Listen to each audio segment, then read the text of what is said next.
Morning সবাইকে। আজকে হচ্ছে গুরু নানকের জন্মদিন, বুধবার। সবাইকে জানাই গুরু নানক জয়ন্তীর অনেক অনেক শুভেচ্ছা। ঘড়ির কাঁটায় এখন বাজছে ওই 9:30 মতো।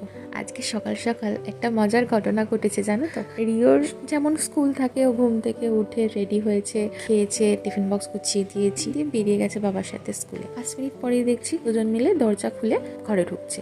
আমি ভাবলাম হয়তো কিছু ভুলে গেছে নিতে। তারপর বলছে আজকে তো স্কুল ছুটি। আমি বললাম আজকে কত তারিখ? বলছে 5 তারিখ, গুরু নানকের জন্মদিন। বললাম ও হ্যাঁ, বেশ কয়েকদিন আগে নোটিশটা এসেছিল ফোনে, হোয়াটসঅ্যাপে, কিন্তু আমি না একদম ভুলে গেছি।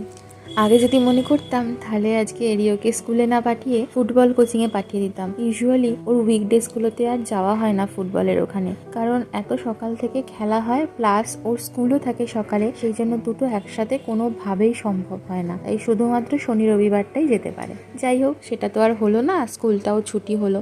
এদিকে আমার স্নান হয়ে গেছে, পুজোটা এখনো সারা হয়নি, কারণ আগে এসেছি ব্রেকফাস্ট বানাতে। মনোজিৎ অফিস বেরোবে, তাই ব্রেকফাস্টে বানাচ্ছি আমার আর মনোজিতের জন্য সাবুর খিচুড়ি। আমি ওই পাতলা করে খিচুড়ি বানাবো, সেই জন্য আলু, বিনস, পেঁয়াজ এগুলো সব রাতেই কেটে রেখেছিলাম। সাবুটাও ভিজিয়ে রেখেছিলাম রাত থেকে। কড়াইতে একটু সাদা তেল দিয়েছি, ওর মধ্যে বিনস, আলু, পেঁয়াজ, কারি পাতা, সর্ষে, শুকনো লঙ্কা ফোড়ন দিয়ে নুন দিয়ে নেড়ে চেড়ে নিয়েছি। তার মধ্যে একটু আদা বাটা, কাঁচা লঙ্কা কুচি, জিরে গুঁড়ো, কাশ্মীরি লঙ্কার গুঁড়ো, নুন, চিনি সব দিয়ে সাবুটা দিয়ে একটু নেড়ে জল দিয়ে পাতলা করে ফুটিয়ে নিয়েছি। বেশিক্ষণ সময় লাগে না জানো তো এই খিচুড়িটা বানাতে, আর খেতেও কিন্তু বেশ ভালো হয়। আর উপর থেকে একটু ভাজা বাদাম ক্রাশ করে দিয়েছিলাম, এতে করে গালে যখন পড়ছিল আরও খেতে ভালো লাগছিল, বেশ ক্রাঞ্চি ক্রাঞ্চি।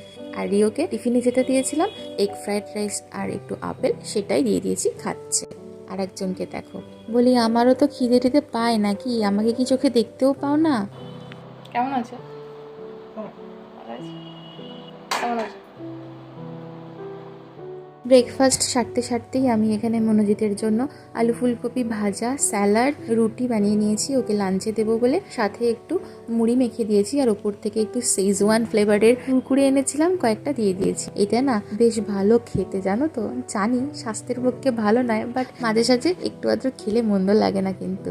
আর চিংসের এই শেজওয়ান ফ্লেভারটা কিন্তু খেতে বেশ ভালো হয়, সেটা নুডলসেও ভালো লাগে বেশ খেতে, বা শেজওয়ান চিকেন বানালেও কিন্তু বেশ ভালো লাগে। তো ওই ফ্লেভারেরই এই কুরকুরেটা নিয়ে এসেছি এবারে।